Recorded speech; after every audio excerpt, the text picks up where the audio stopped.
Bassirou, ça veut dire que hay nden 5 prières on wodno eyyi avant l'islam ne ara fulɓe ne jogino ɗum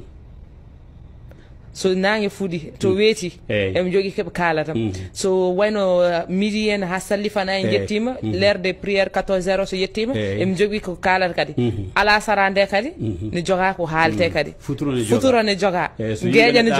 ne joga gotel hen fof ɓe jogui haala kaɓe kaalata ko ɗum woni jangde mabɓe nden ɓe kuccita noon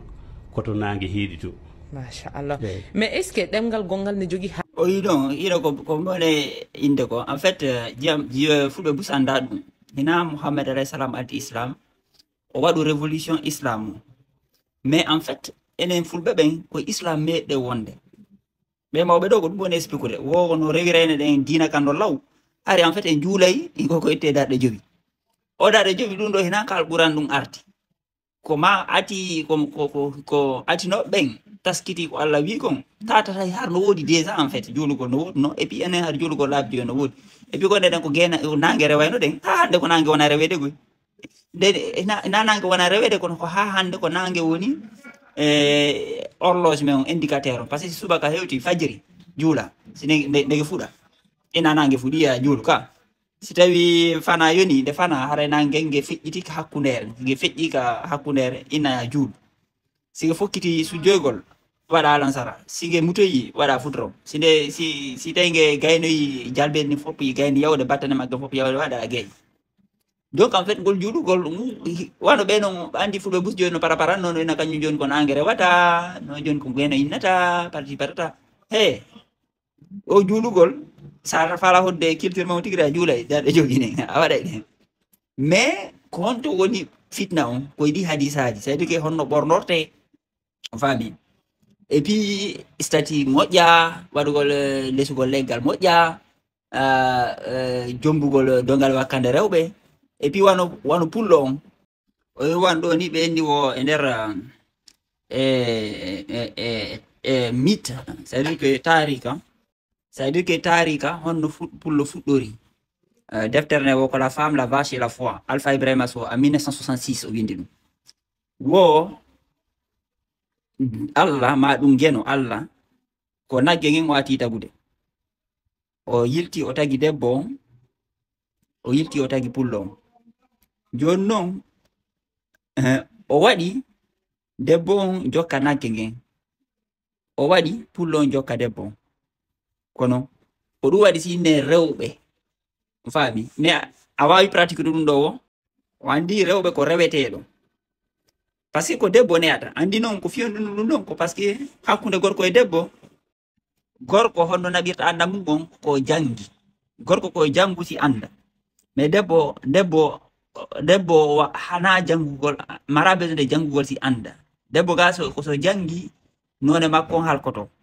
ɓurta halkade ko ɗon so majjinte mais debbo no andi no jouta rôle makko mo hani joude on so jetti ɗo hay bobo jiw on jonni kum poupée so i bobo on kundo toppito poupée honkum ma ɗum hay pay ko jiw ni si accirama bobo hara mo andi ko no rôle makko yiyama ke par exemple étude waɗama aye bobo e jiwoyi e bobo e goroy ko sued ɗo ɓe wanno ɗum sa tawi ɓe farandare so tawi ɓaydi ɓe inni gorko ala debbo ala Europe ga joni est ce que ɗum Marseille ɓe tawi kay kolji kay ko bobo jiwoy koy ñamete makko ko ƴetta ko okkoya bobo e goroy koy ça veut dire que debbo en fait rôle makko naturel har naɗi rôle ji ɗo jonnaɗo hande yawgol pirɗa yimɓe waɗa boutique aji waɗa commerce je tout ça rôle makko en naturel o mara besoin de janggol fi ɗum mo mari mo instinctivement ko ɗum waɗi ko no to oɗen fiyade mum parce que gorko kañum rôle mum on ko avec le temps heɓata ngal gandal no gorko koyo ɓeydoro par jande debbo le mo mari hikma mo hato jinde mum on naturellement instinctivement ko ɗum si hay ka o affaire dragugol ni étude ɗi holliri ke debbo à moins de 25 secondes haray o andi simo yiɗuma o yiɗama à moins de 25 secondes mo wawi suɓade gorko hakkude worɓe temeɗɗe à moins de 25 secondes haray o andi simo falma so fala kam simo yiɗuma e mo yiɗama gorko le non ko no koye ɓuccuɗa ha tampa donc debbo mari en fait programme naturellement fi tata oɗon kanko hina pas progression tu vois no ina par expérience o jangirta ganda ngal no makko déjà ko ɗum kono andi e wawi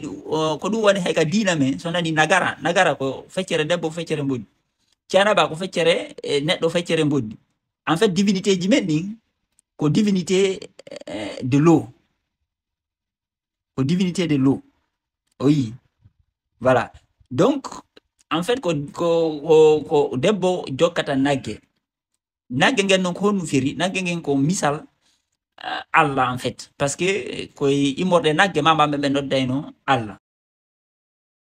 mama men ɓe hari ko nagge e en fait hay Égypte antique hari nayi ɗin ɗi ɓornete ɗi waɗe décoration ɗi ɓorne ɗi coñcar harno saña kange mum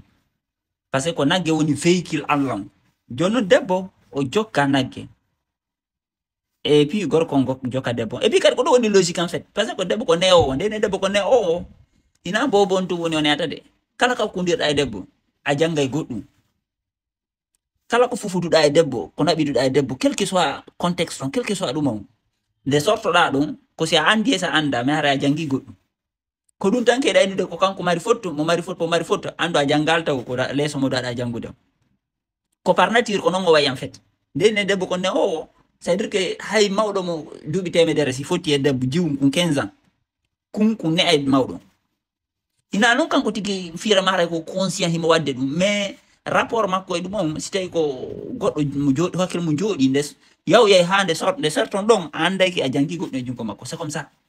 mais andi ɗum ɗon ko ɗum dina wingi ɓe fefindi immorde hadisaji maɓɓe par ce que kamɓe ɓe ɓaleɓe kamɓe ɓe waylitu ɓe watti debbo ley voilà dina yimɓe seytane ɓen fop en fait ɓe waylitu ɓe watti debbo ley ko ɗum ka église ɓe fef so tawide debbo c'est wano Vatican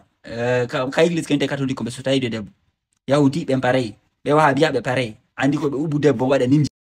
andi ɓe susatamo yiwde andi ko ɗum no hay ka bible ko ɓen ni wo warroyo hoore seytane ɗen iblis ɗen ko debbo kamɓe ɓe andi ɗum ko immorde debbo Allah yewtata andi wano on ƴetti mboddi kalqur'ana mboddi ni ko Allah wi en koy tan hulu mboddi ko ɗum woni annabi Musa hita hulu mboddi ndi sa hulali ndi a joyi kendi ndi wontante leggal ngal folirta te ko mboddi wonno compagnon annabi Musa ka représenta janno Musa fof annabi Musa ko mboddi yaadi ha Égypte o wawi Firawna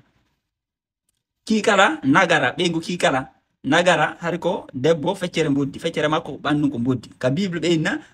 Hawa yewtide e mboddi ni tawi Iblis ardi e forme mboddi